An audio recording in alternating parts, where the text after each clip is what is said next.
Халифтің баласы. Туғандар, дағы деле Мәліс мырзаның қорозындаубыз.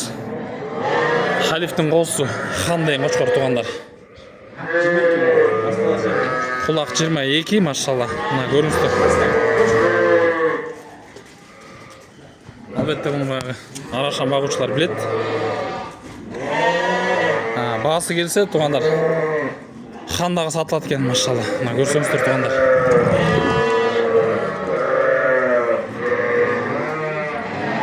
Бұны да аз обзор қылауыз, кененірек. Даяр қошқар, алатылем. Дегендер болса көріністер туғандар. Өте сыңду. Жоон. Жиліктері де машалла туғандар. Өте жилікті қошқар. Қарасаңыздар туғандар. Құлағының жоондығын қараңыздар машалла.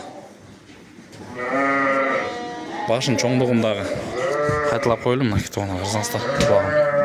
Енділігін қарасаңыздар құлағын машалла. Белін жоондығын машалла.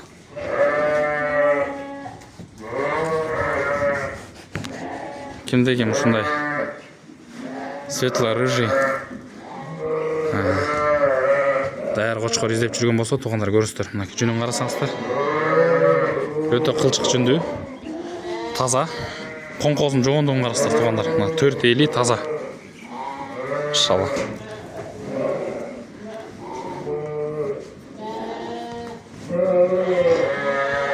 Бет.